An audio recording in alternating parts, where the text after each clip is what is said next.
বন্ধুরা, কখনো কি ভেবে দেখেছেন যে বিশ্বের সবচেয়ে শক্তিশালী, সবচেয়ে ধনী এবং বিজ্ঞানের ওপর সবচেয়ে বেশি ভরসা রাখা মানুষটি যদি বলে এই মহাবিশ্ব নিজে নিজে সৃষ্টি হয়নি, তবে দুনিয়ার মানুষের চিন্তাভাবনা কোন দিকে যাবে?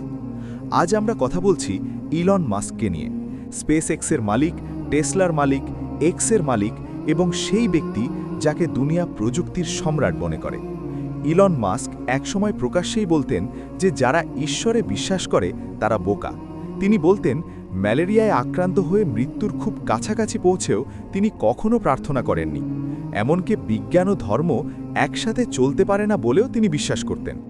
তিনি মনে করতেন মৃত্যুর পর কোনো হিসাব নিকেশ নেই, না জান্নাত আছে না জাহান্নাম। কিন্তু বন্ধুরা, বর্তমানে সোশ্যাল মিডিয়া এবং কিছু সাক্ষাৎকারে ইলন মাস্কে এমন কিছু বক্তব্য সামনে এসেছে যা পুরো বিশ্বকে নতুন করে ভাবতে বাধ্য করছে। সম্প্রতি একটি পডকাস্টে যখন তাকে জিজ্ঞেস করা হলো আপনার আদর্শকে, ইলন মাস্ক উত্তর দিলেন সৃষ্টিকর্তা। উপস্থাপক যখন অবাক হয়ে জিজ্ঞেস করলেন সৃষ্টিকর্তা বলতে তিনি কি বোঝাচ্ছেন, মাস্কের জবাব ছিল ঈশ্বর। হ্যাঁ, আমি বিশ্বাস করি একজন সৃষ্টিকর্তা আছেন। এই সেই ইলন মাস্ক যিনি একসময় সৃষ্টিকর্তার অস্তিত্ব অস্বীকার করতেন। তবে কি তিনি বদলে যাচ্ছেন, নাকি বিজ্ঞানের সফর তাকে সেই সত্যের দিকে নিয়ে যাচ্ছে যা ইসলাম 1400 বছর আগেই জানিয়ে দিয়েছে? এখানে একটি গুরুত্বপূর্ণ বিষয় বোঝার আছে। খ্রিস্ট ধর্মে ট্রিনিটি বা 3 উপাস্যের ধারণা আছে। হিন্দু ধর্মে 33 কোটি দেবদেবীর কথা বলা হয়। বৌদ্ধ ধর্মে সৃষ্টিকর্তার কোনো ধারণাই নেই।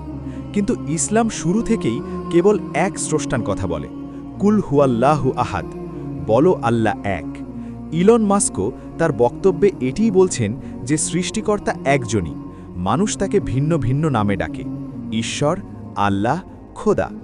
বিজ্ঞানের সবচেয়ে বড় নামাজ সেই তাওহিদ বা একত্ববাদের কাছাকাছি দাঁড়িয়ে, যা ইসলামের মূল ভিত্তি। কুরআন বলছে তারা কি আকাশ আর পৃথিবীর সৃষ্টির ওপর গভীর চিন্তা করে না?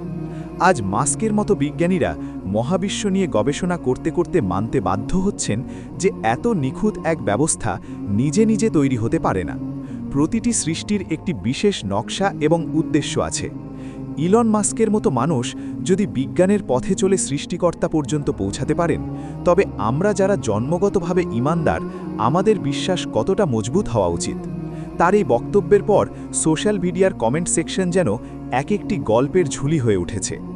মণিপুরের এক সাবেক হিন্দু ভাই লিখেছেন, আগে তিনি হিন্দু ছিলেন, কিন্তু আল্লাহ তাকে হিদায়েত দিয়েছেন।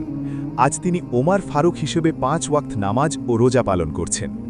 রবি নামের একজন যুবক এখন সাদিক মালিক হয়ে ইসলাম গ্রহণ করেছেন। অনেকে লিখছেন ইলন মাস্ক যদি ইসলাম কবুল করেন, তবে তাকে দেখে আরও লাখ লাখ মানুষ সত্যের পথে আসবে। হিদায়েত একমাত্র আল্লাহর হাতে। তিনি চাইলে একজন সাধারণ মানুষকেও দিতে পারেন, আবার বিশ্বের সবচেয়ে বড় বিজ্ঞানীকেও।